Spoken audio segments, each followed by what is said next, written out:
So, the other day, in December, Dr. Kathleen Stock, who is one of the most prominent gender-critical people in the UK, went on to Ian Dale's show on LBC Radio, which is one of the most popular radio stations in the UK. And they did a call-in show where you could just call in and talk to Dr. Stock and ask her questions. And I decided to call in. I haven't actually been on the other side of a call-in show before. I've only ever done Aphis Experience, Talkhaven, the Transatlantic Call-in Show, which you should all go check out. And that's people calling into me and asking me questions. And this was a very different experience. And I'd like to show you what happened. And then we can review it afterwards. So, here we go. Be warned, it's very frustrating. Let's go to Katy, who's a new caller in Bristol. Hi, Katy. Hi. I wanted to call to say I think it's perfectly reasonable to say the WHRC declaration is extremist and anyone who signed it, because it calls for such extreme measures. For example, banning all trans women and trans girls from all women's spaces. There was some confusion with the last caller who seemed to think that trans women and girls don't use these spaces today, but they do. And a ban would ruin the lives of tens of thousands of people across the country. I don't know how is that not extremist? Well, I mean, tens of thousands, we don't really know because we can't get reliable stats thousands on. Then, even if it's hundreds. Well, listen, you'd be ruining the lives of thousands. These people use these spaces every single day for their protection. So we're from the same misogynistic from sexism men that you face. Yeah. Yes.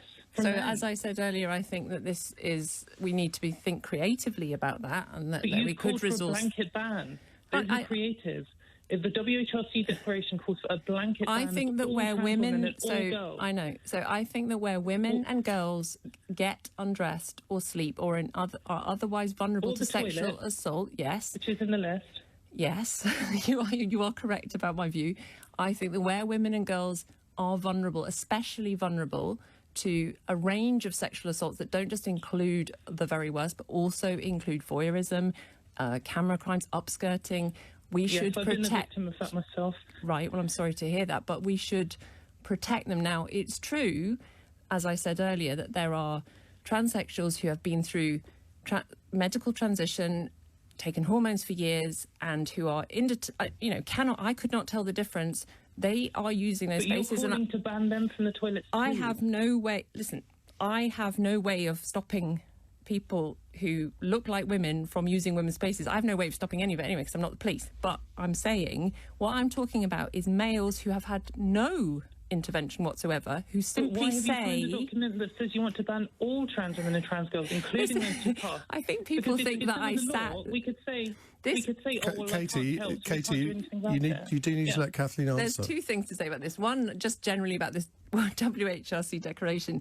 I was never, I'm just saying parenthetically, I was never asked about this until Sussex and the massive protest kicked off, and suddenly this got discovered as the reason.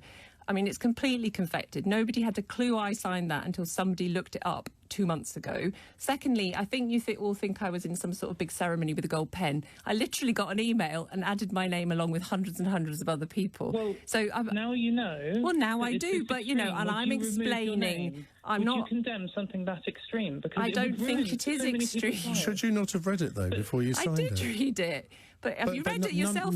None of these things that Katy's saying, that they didn't sort of trigger you to think, maybe this is a little bit much. Well, no, I'm explaining that this is my view, but I have also said... So it is your view can I finish my sentence? Because I do think it is relevant to your question, whether or not you agree.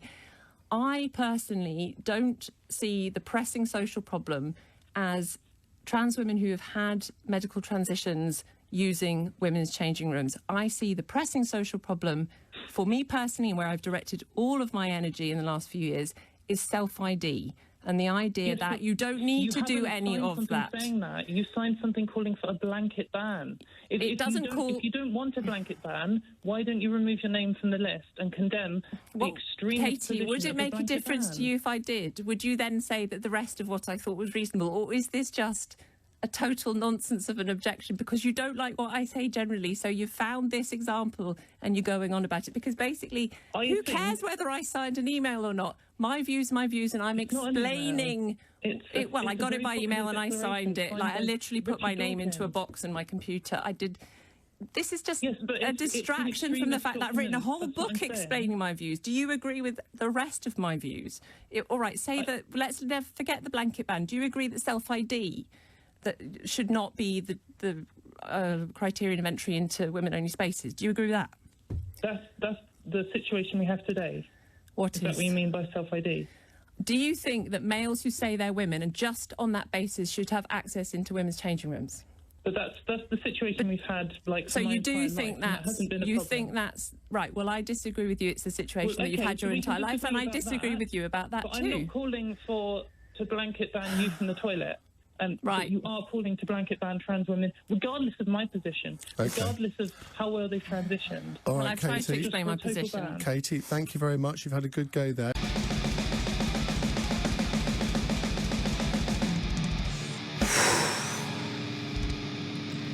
Well, that was frustrating. First of all, I guess I'd like to thank Ian Dale and LBC for taking my call and having me on and giving me the opportunity to talk to Dr. Stock. It's good that they let people with differing views on, even if it is a bit disappointing. They just give random gender-critical people their own call-in shows on mainstream radio. But I guess the first thing that I want to say about this interview is, or this discussion even, is that I probably came across a bit repetitive in just pushing one singular point and accepting some of the nonsense she said, or letting it slide just to hammer home on my one point. Maybe I went a little bit too hard, but the goal of this, of me calling in, wasn't to change her mind. And it wasn't to win some argument or some debate or do some slam dunk. What I wanted to do was show all of the people listening to this radio show, hopefully some of them would have been neutral on this, I wanted to show them that she does hold these extreme views. The British media has done an excellent job of uncritically platforming gender criticals and letting them say all of their dog whistle stuff without any kind of analysis of what that means. And I know that she often presents herself as the moderate. I'm just person with reasonable concerns, someone who sits in the middle. And lots of people will think that she means she just wants to ban men who say they're women, doesn't really want to ban real trans people or whatever. And I just wanted to get her to say on air that she wants to ban all trans women and girls from all women's spaces, including toilets. And so in that sense, this was successful. I guess you can let me know how well you think I did on that and whether it was a good strategy or not. I think gender critical people have such a voice that they can get away with just lying about their positions and selling them as something less extreme than they really are, because trans people just don't have an equal platform. So I just wanted to take this chance to get, the word out about what they actually think. I did notice in the middle when Ian Dale was grilling her on did you even read this before you signed it? I mean, she seemed a little bit hypocritical there and to contradict herself.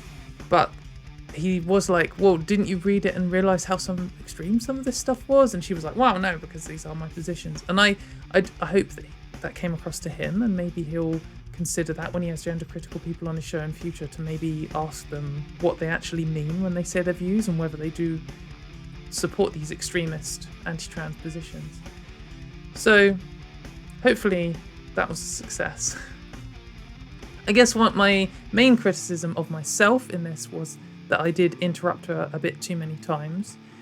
I didn't want her to be able to whitewash her position and to just hide from the question I was asking, which she did try and do. And I do feel I needed to just keep pushing the same point. But maybe I went a little bit overboard. She interrupted me a little bit too much at the end. I interrupted her a little bit too much at the start. I guess I apologise for that, for being a bit too hard, but I did know that she would try and do this. Oh no, I just have an issue with self-ID, without explaining what that really means and what she actually wants as an alternative to what we have today. I guess another, I don't know if criticism, strategy, decision that I made was to just, whatever else she says, to just kind of ignore it and just go hard on this one point. So, for example, she said, she called into question when I said this would ruin tens of thousands of people's lives. She was like, oh, tens of thousands. I mean, the UK government estimates hundreds of thousands, so tens of thousands, probably a reasonable underestimate. But I didn't really feel the need to challenge that, because the issue is, even if it's just 10 people, she still wants to ruin 10 people's lives. And that's an important point to hammer home, I think. I think another reason that I was a bit interrupty and I went a bit too hard on the same point is that I was actually really genuinely nervous before going on this show. I only decided to do it a few minutes before I went live on air, so I didn't have much time to prepare myself and cool down beforehand, and I've never talked to Dr. Stock in person, in public before. She actually blocked me on Twitter when I brought up that LGB Alliance opposes a conversion therapy ban on both trans and gay people in the UK. So make of that what you will. But, it is kind of intimidating to go up against these people, and I don't know, I hope this was practice and I can get better at it. But yeah, let me know how well you think I did and whether it was a good idea to do the strategy that I did. I do feel that they need to be confronted somehow, and we do need to make it clear what gender critical is, because it does so well in the public, because they present it as harmless and reasonable, and they don't show everyone that they want all this extremist garbage that would, ruin my life. So I do think we do need to argue with them when we can, especially in situations like this. But I don't know if this was necessarily the best strategy. Yeah, welcoming all constructive feedback in the comments. Thanks very much for watching, and see you next time.